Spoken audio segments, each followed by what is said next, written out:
Today's episode has been brought to you by OfferingTree. If you are wanting to simplify everything and anything to do with having an online yoga business, make sure to check out OfferingTree.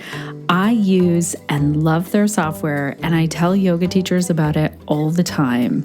And that is why they are our podcast sponsor.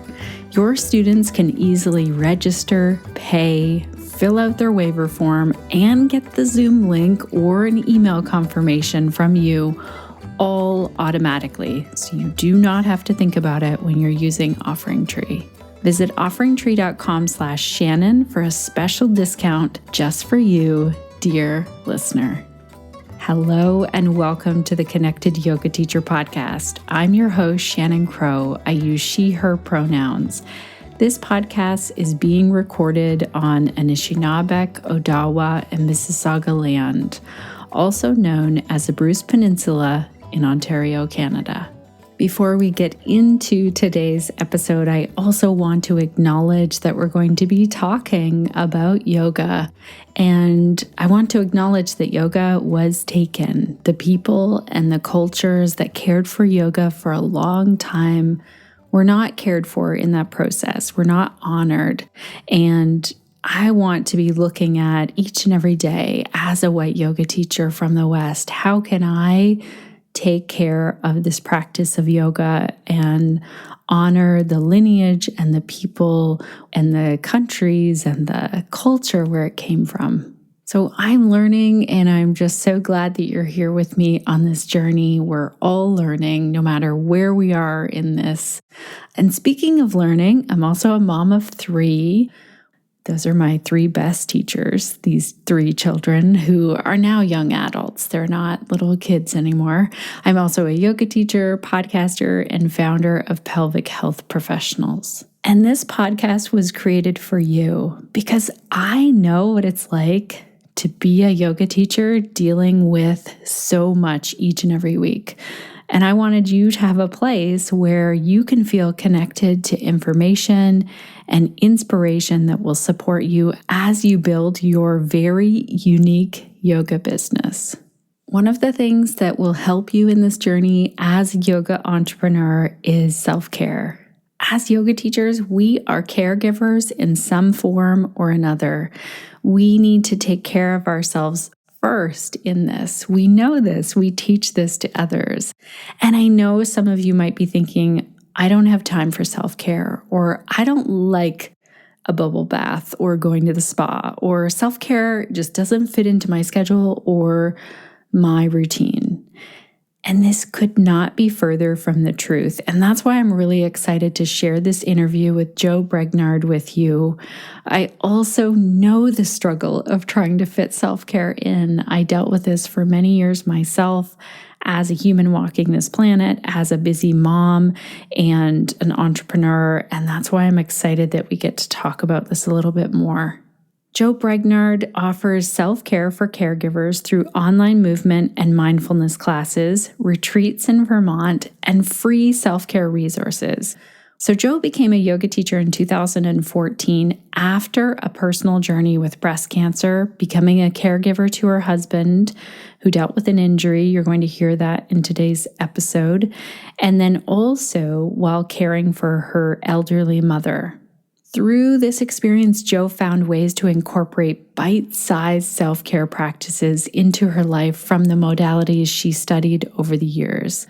Using the balance and flow of vinyasa, breath work, the focus and stillness of yin, the deep release of restorative yoga, the energy of Reiki, supportive aromas of essential oils, body work, and much more. And today, she helps other caregivers cultivate their own self-care practice that will sustain them in the work that they do or in the care that they're giving. In this episode, I really love that Jo shares her own personal story of being a caregiver and what that looked like.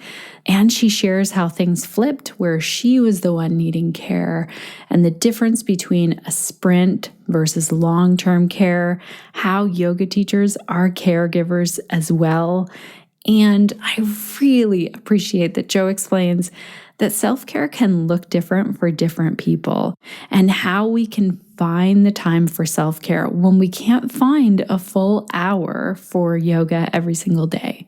We also talk about how to take a retreat when you can't travel. Whether you're in a caregiving role right now or not, this episode is a perfect reminder for us about the importance of self-care and how we can carve time out for it in our busy schedules. This would also be a great episode to send to someone, to send to a friend who you know is really caring for maybe a parent, a child, a loved one, or who is caring for a whole class of yoga students. So thank you so much for tuning in today, and let's dive right in and meet Jo. Welcome to the Connected Yoga Teacher Podcast, Jo. It's so great to have you here today. I am truly honored to be here, Shannon. I've been a listener for so long, and it's just wonderful to be here talking with you. I'm really excited that you reached out and said that you've been a listener for a long time and asked if we could talk about self-care. I think it's really good timing for me personally, as well as for just everyone in our Connected Yoga Teacher community. Before we dive into talking about self-care, can you tell our listeners what's the work that you do and who do you do it for? Yeah, so I like to work with people who care for other people. So that could be on a personal basis, people that act as caregivers for children or parents, or it can be on a professional level, like yoga teachers, like healthcare workers, school teachers, that sort of thing. So anybody that takes care of other people in some capacity, I like to teach them how to take care of themselves, because those are the people that tend to put themselves, I was going to say, at the bottom of the list or not on the list at all. So. Oh my goodness. I know this from being a parent and really struggling at times in my life with fitting in self-care. Like I really thought, oh, I don't have time for that. I don't think that way now. But what would you say to someone if they told you, I just don't have time to fit in self-care. My life is too busy. I completely get it. And if we get into the story of how I got here, that's exactly where I was. And I knew that, like, I feel like that's an acceptable answer if you're in a sprint of, like, I've just got to get through this week, or I have this little, crisis in my family. We just need to get through this time. But if you know that you're in a situation that's going to be extended and go for a long time, that something has to give, and at some point you have to start refilling your own well in order to have enough to share with everybody else. Oh my goodness, this is so true. So tell us about your story then, like what led you to do this work? And also, I want to hear more about this. How do we know when we're in a sprint and, okay, we just can't, we're kind of in maybe a crisis, or I love that you use the word sprint. Tell us about that as well, if it fits in with your story. Totally fits in. Totally fits in. Yeah. So in 2002 is the year after I got married. My husband experienced a serious burn injury at his work. Really unexpected, scary. Ended up in the hospital. I don't know anything about burn injuries. Didn't know anything about burn injuries. So I had to educate myself on what was involved with all of this stuff, because it wasn't just getting through and healed from the burns, but then the surgery, reparative surgery after. And it was scary and new, but we sort of, figured it out. When he was sent home between surgeries, I was really involved with his care, like dressing changes, applying medication, dosing medication, and things like that. Which again was new, but you, just like anything, you learn, and then it, gets a little easier. But in the fall of that year, he was between surgeries. We were home, kind of having a conversation, and I was gesturing to myself as I was talking to him, and I felt a lump in my breast. And I thought, I don't have time to deal with this right now. I'm dealing with him. And I didn't put it off or anything, but I put it at the bottom of the list, made my appointment, said, oh, this is going to be nothing. And it turned out to be breast cancer. So The good news is my husband was home during this time recovering while I was home recovering. So he was, in a position where he was sort of able to take care of me on the other side of my surgery, which if you've ever been in a situation like that, it always seems to be easier when you're going through something because you understand it and you know it. But watching somebody else and caring for somebody else is just really hard, right? There's a lot of unknowns and fears there. So we got through that. And in earnest, I jumped into a yoga practice on a more regular basis. After that, that was like really physical, and I love to get all hot and sweaty, and that felt really good. And I got to like burn off a lot of, tension and stuff. And then around 2010, my husband started having some silent heart attacks, and he ended up with a quadruple bypass and a valve replacement, which was scary enough on its own. But as he was getting ready to be discharged and sent home, everything was going great. He had a really unexpected severe complication that sent him right back in. And now he has an implanted defibrillator device, which is great. He hasn't had any issues since then, but it was like the rug really being pulled out from underneath us. And it took me some time to get back to the studio after that when I knew that he was okay. But all of a sudden, my practice changed to be much more cerebral and emotional and connecting more to quiet instead of always moving around so much. So that was a huge shift for me. And it was a few years later that I decided to delve into teacher training because I wanted to learn more about that because it was new for me. And once we were all set, I thought, oh, this is good. We got all this stuff out of the way. I know how to deal with these crisis situations and families, which is good because then my mother was diagnosed with Alzheimer's disease in about 2016. And my parents lived in a different state from me at that time. So I was traveling back and forth to help my dad take care of my mom as she progressed. And I found myself, so I had my yoga routine. I knew the things that made me feel good, the things that were my self-care. I didn't have time to do them anymore. I was eating on the run. I was, running errands in between all the other things that needed to get done down with my parents. And I kept saying like, I got this. I got this. I'm checking my list off. I can do this. Everything's great. I've got all the balls in the air until I said, I can't do this like for months and years. And I don't know how long this is going to go on. And that's when I took a step back and said, I need to figure out how I can take care of myself within this framework of living in my vehicle as I travel back and forth. Thankfully, I was still working full time for another company at that point, and I was able to have FMLA time, family medical leave, to tend to my folks. But that's when I said, can I, instead of trying to find a yoga class to go to, because I know how to go to a yoga class, I set aside an hour and I go. There was no time for that. How can I work in breath work or a hand posture or a quick clear my mind meditation before I run into the grocery store while I'm sitting in my car? Like, what can I do and build it right into my day?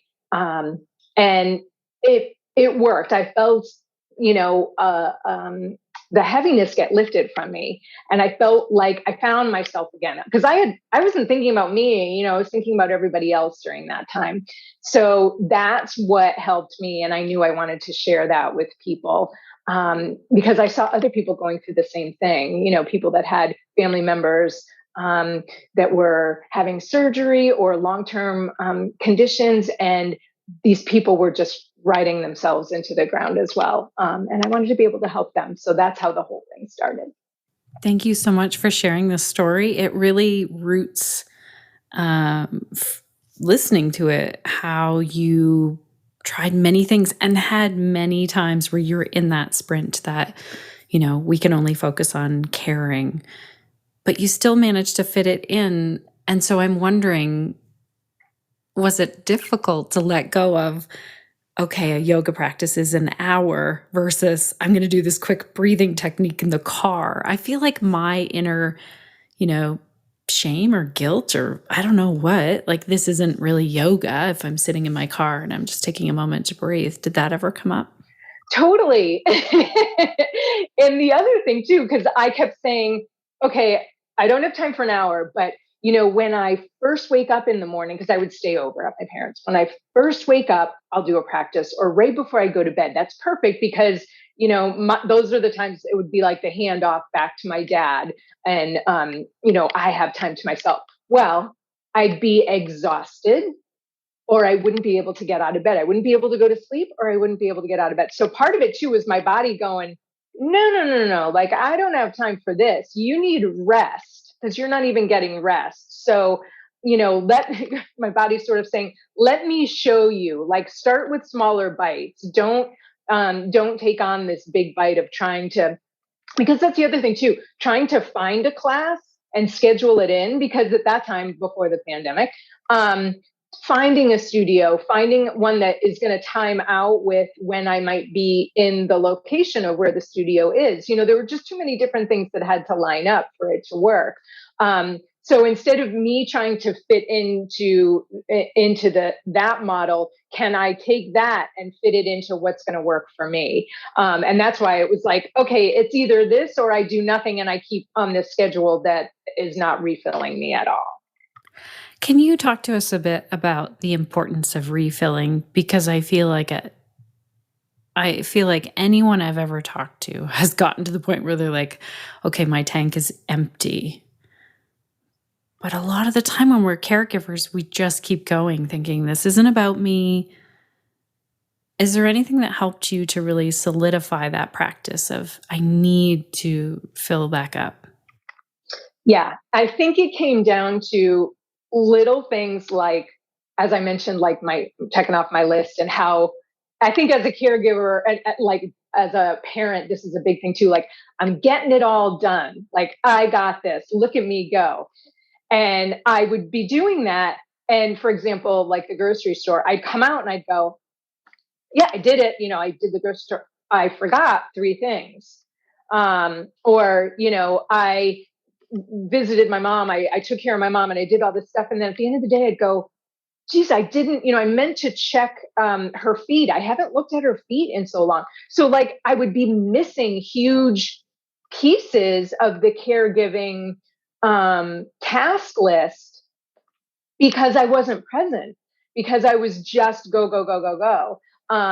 And that's when I said it's this whole, quantity and quality thing. I'm losing the quality of how I'm interacting with people and how I'm caring for my mom, and how I'm moving through the world. That was a big thing.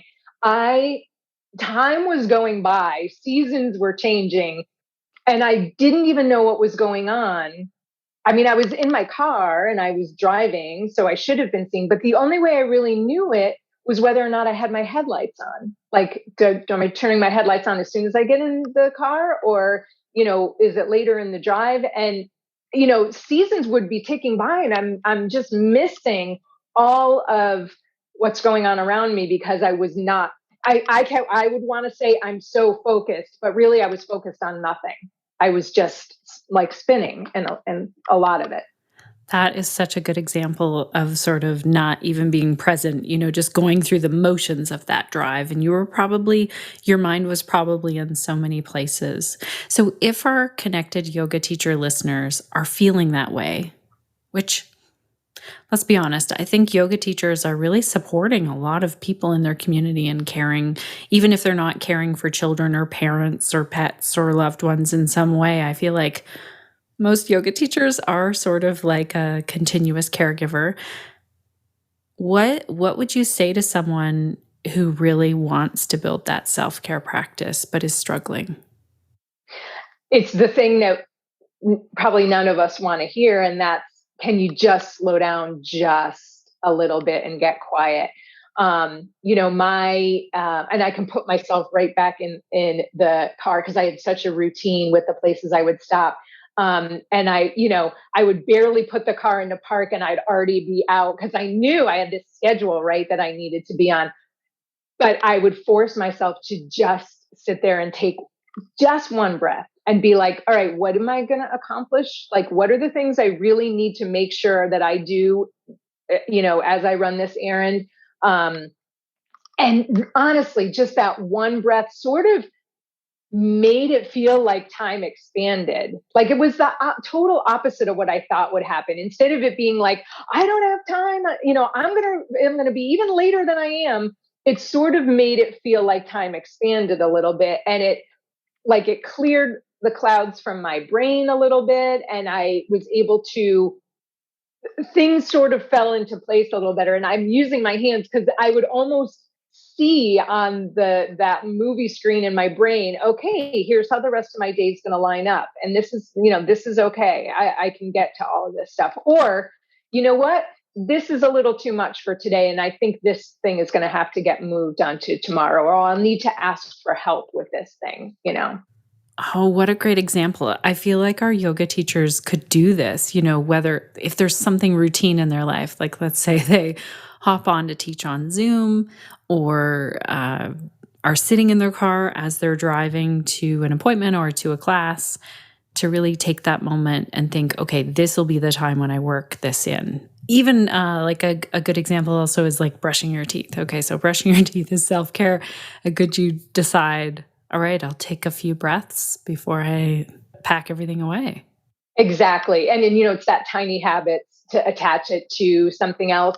I found myself, because the only time I could be alone when I was with my mom, when I would show up, my dad would go and run his errands that he needed to run. And so I would stay with my mom, and I would make her lunch and, do whatever she needed to be done. And and at a certain point, when she was okay for a few minutes to be eating, I might run to the bathroom because that was my only chance. And I would, close the door. And that was my cue that, okay, take that deep breath. Like, I have a minute here to myself where I can think. I don't have to watch her or anything. And I got really good at doing yoga in the bathroom, doing some simple spinal movements in the bathroom. And I wrote a blog post about how I used to meditate in the morning in the bathroom, because even the thought of like, not even changing my clothes, but going into another room to do this practice, while that's great because, your room is all beautiful and set up and this is your space, it's something else you have to do. But you can sit right down on that bathroom floor or on the toilet even for a couple of breaths and close your eyes and work it right into your day, in a way that is sort of seamless. That's so good. And this is really reminding me as well of when I was a parent to small children. Like having a moment to yourself was next to impossible. I'm popping in here, Connected Yoga Teachers, because I want to give a special shout out to our sponsor, OfferingTree, because they are such an amazing small company. They're really committed to helping yoga teachers. Whenever I have a call from them, I'm reminded of how this company is made up of people who care about the things that I care about. They love to help yoga teachers who have questions about creating a website. For example, just this month, they had a workshop led by our very own resident writing expert, Crunch, where she shared all of her tips and secrets for writing blogs and articles that will help you to grow your yoga business. And actually, I have a link to an article that Crunch wrote, and I can put it in the show notes. And this will help you when you go to write your next blog post or your next article. OfferingTree is a company that's also made up of people who care about social justice and the roots of yoga, and that means a lot to me. And they promote the work that others are doing. They share articles, podcasts, helpful tips all the time. So if you are not already on their email list or following them on social media, go and do that right now. Their workshops are free. You do not have to use their software to stay in the know, to stay in the loop with these things. And if you do want to use their amazing software, make sure you use our coupon code, which is over at offeringtree.com/Shannon. I absolutely love that OfferingTree simplifies all that you have to do when it comes to online yoga or yoga in person. So from sending Zoom links to accepting payments to making sure every student has filled out their waiver form, they've got you covered. Alrighty, let's get back into this episode with Jo. One thing that you said when you said that it just helped everything to fall into place and you noticed the difference is I notice. So my daughter bought me one of those like sunrise alarm clocks because I told my family I don't want to have my phone beside me when I'm sleeping and then wake up and check the news or check my email and just start rolling through the day. And so I will lay there like this little sunrise comes up. Sometimes there's birds if I decide to have like an alarm clock. Beautiful. I love it. All the difference to my day. Like I can sit there and think, okay, what would I like my day to feel like, and take a few breaths. This is very different than my habit. My go-to is to check the weather, check the news, what's happening, how's everything going in our Connected Yoga Teacher Facebook group? Is everything okay with our team? And I could easily get into thinking, that's where I need to be. These people need me. This is where my work is. But you're so right that you're not present and you're not as effective when we do these things. Totally. Okay. And I love what you just said. I've got to jump in here because I feel like when you're on that hamster wheel or treadmill or whatever, these are the exact words that I've used and you just said them. It's like, who else needs me?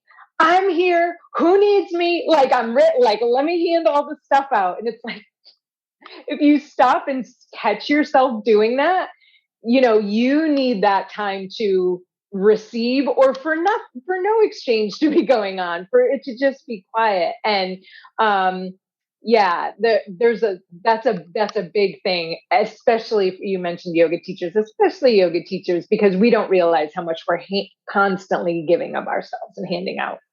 Are there any things that you suggest to people who are right in the thick of, or maybe moving from that sprint into self-care? Like, are there some breath practices or different things that you suggest and recommend to people? The thing that I have come to love in this last year is acupressure.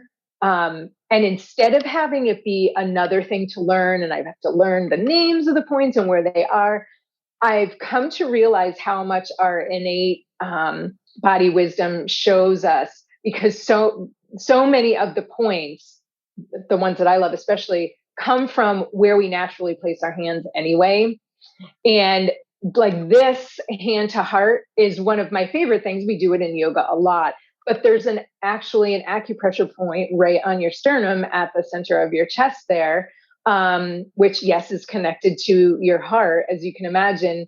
And once I learned that, it was kind of like even more permission to notice that when I do that unconsciously, that it's like giving myself a little bit of a hug, and it's like a little sense of reassurance. I got this. Everything's okay. So to be a little open to noticing like where you place your hands on your body, it's just so fascinating. And that, your body knows how to take care of itself. And maybe there's something to where you're placing your hands. So that's one of my favorite ones.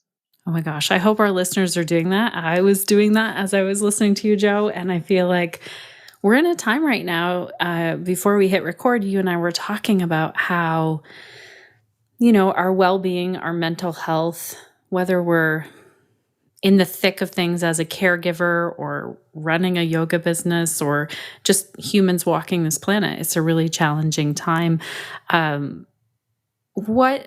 What about the self-care things? Like when I think of self-care, automatically, and I don't even enjoy bubble baths. So I automatically think of things like getting a bubble bath, getting a massage. And like these it feels like, going to get a massage takes a lot of time and privilege and money if it's a regular thing. So how can we make sure that when we're talking about self-care to other people and when we're doing it for ourselves, it's actually accessible? That's such a good question. Yeah, I know that's self-care has gotten such a bad rap because of that, right? And some people are like, I don't like bubble baths. You don't have to take a bubble bath ever, you just don't. Um, so I have a monthly membership, and I have this this visualization that helps me kind of put it all together. And it's a flower with with six petals, and there's a practice or a type of practice for each of the petals, and it involves rest, movement, breath work, sit time, touch, like acupressure, where you're placing your hand on yourself, and then also connection with other people in some way. So really, again, instead of it being about something, I think of like bubble baths and manicures and stuff being very physical, which is great. And we need that. Movement is important. And physical touch in the forms of self massage and acupressure and things like that are so nurturing to us. But there's also that emotional and mental side of us that need that break too. And that's where the quiet of sit time and rest, which, if you're caring for somebody else, usually it involves running around a lot. I like to say too that when you're a caregiver, whatever the capacity might be, you have your life, whatever that might be, and then you're also living that person's life, depending on what the level of care is. But like, I had to think about, I had to know all my mom's medications, I had to know her doctor's schedule, I had to know her physical condition. Do I need to check those feet, or what's going on with that thing she's scratching? Is there something that needs to get checked out? And you're essentially living these two lives. I would come home from caring for my mom and I'd be like, where am I? Like, what am I supposed to be doing? Because I'd be so immersed in her life while I was there. So again, it comes back to taking that quiet time and being able to discern mentally and emotionally a little bit about what's going on. To know that it's not just the physical, it's not just the running around getting things done, even if those getting things done are things like, can be nice, like a bubble bath or a manicure, but that, something like rest is something I would like to say most of us can do. Many of us are working multiple jobs and caregiving on top of an employment, right? But where can we work in those moments of rest? And maybe rest doesn't happen now too. And maybe the piece that you'll work on is the breath in between as you're running from one job to another. So I like the idea of trying to find those moments and not necessarily filling them all up with something, but how can I find that sense of expansion? Maybe by just sitting and being quiet and doing nothing for a time. Yeah, that's good to think about. Oh my gosh, I love this. This sitting and doing nothing is not always praised enough in our society. So let's all like think of, when can I actually plan nothing? I love those moments on my calendar. So this image that you have, we'll make sure to share it in the show notes. And then you also have some videos, I think. Do you want to tell our listeners about that? Yeah. So I have a 5-day mini self-care retreat. So the idea is that we would all love to go on a retreat and go away. And right now we can't travel. But I like the idea of bringing the retreat to where you are, wherever that you might be. So I have a 5-video set that includes some breath work and hand postures, and as well as a longer restorative practice and a yoga nidra practice that I have available for listeners, and we can pop that in the show notes. And it's available in my studio, which is at studio.jobregnard.com, which I know your team is so wonderful with the show notes. Yeah, and I'm available on social media as Jo Bregnard everywhere, Facebook, Instagram, that sort of thing. And having conversations about this stuff is so helpful, right? I think that connecting with people, that has been the biggest eye-opening thing for me during this whole pandemic time is, again, I knew that I wanted to provide practices to people that were accessible, that were shorter, that they could do anywhere. But the thing that I learned from the people that I work with is, hey, we still need connection. Like, we need to know that there are other folks out there. And a new feature as part of this little mini 5-day retreat that I have for your listeners is an online community for people caring for other people. It's called the Self-Care Satsang. And they can go on and share links, and folks like to share memes and gifts. And there's even an ability to leave audio messages for other people. And it's just a nice way to know that there's somebody else out there going through what they're going through as well. That is a really beautiful offering. I'm so glad that you're bringing people together. It's so nice when you're in something that feels difficult, like caregiving for someone who has an illness, or caregiving for small children, or whatever it is, and you're in that really difficult time. What a great opportunity to be able to support each other. Oh my gosh, that's beautiful. So I'll make sure that we include those. Is there anything else where you thought, life would be so much easier if caregivers knew this one thing?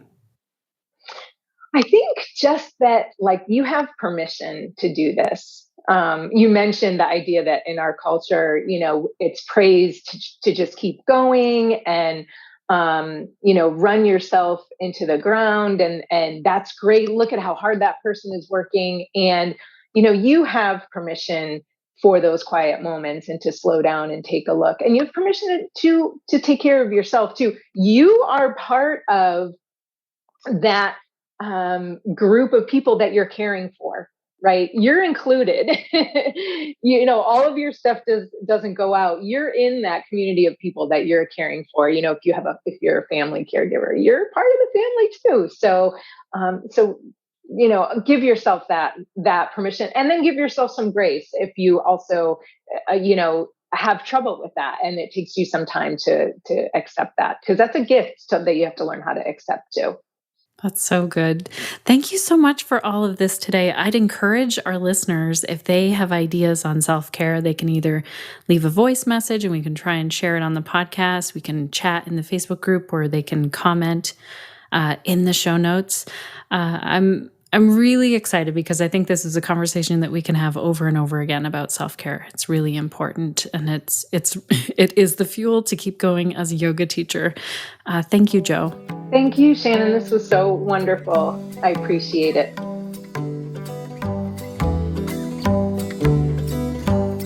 Thank you so much again, Jo, for all of your time, all of your wisdom, for sharing your personal story that really helps us to see how these practices can support us, even when it's in tiny, tiny moments. Connected Yoga Teacher listeners, I would love to hear from you. You can share in our show notes. If you go to theconnectedyogateacher.com/274 and scroll down to the bottom, you can leave a comment and tell us, what is your favorite self-care practice, or what is a favorite with the students that you share self-care with.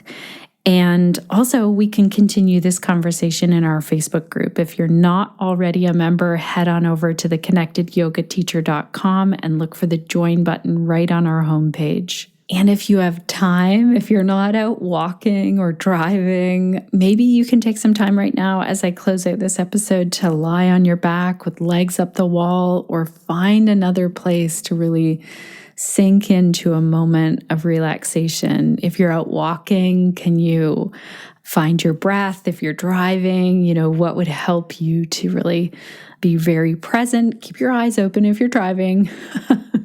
Maybe you're noticing your breath here as well. And I just want to share one of my key takeaways is, it doesn't matter how much I go through life, the experiences I've had with burnout and brownout, and we've done many podcast episodes on this, it is always such a good reminder to come back to self-care and to hear how people are sharing this out into the world, to hear how people like Jo really needed it at times in their life and figured out how to fit it in. So let's make sure we fit this in this week before we meet next week. Next week and all of next month, I'm going to ask that you really do fit in this self-care before diving into the topics that we're going to dig into for June of 2022, if you're listening to this in real time, because we're going to dig into some topics that are maybe a little bit uncomfortable. Like next week, we're going to talk about being kicked out of a yoga class, because I heard way too many stories from you, dear listeners, about being kicked out of yoga classes or feeling unwelcome in yoga classes. And I want to share these stories because I think it's important that we all learn from them together. I sure did. When I put this compilation together, I was like, wow, this is a bit overwhelming all at once, but let's dig into this and figure out, what's going on with yoga where people don't feel welcome or they're being asked to leave a class. So that's coming up next Monday. Make sure that you are subscribed to the podcast so that you don't miss an episode. It just lands there and it's ready for you on Monday morning at 5 a.m. Eastern, I think is when it releases. So I will see you then. In the meantime, I want to say a huge thank you to Suzanne Crunch and Sinead, who made today's podcast happen and be here in your earbuds. Also to our sponsor, OfferingTree. And thank you, dear listener. You are here all the way to the end of today's episode, and that means a lot because your time is very valuable. You have chosen to focus on a topic around self-care and to dig in and to really learn and listen. And I'm excited to see you take this into your own practice and out into the world. I'm also curious, what are you going to be doing this week to stay connected to yourself, your yoga practice, and your community so that you can share the yoga that lights you up?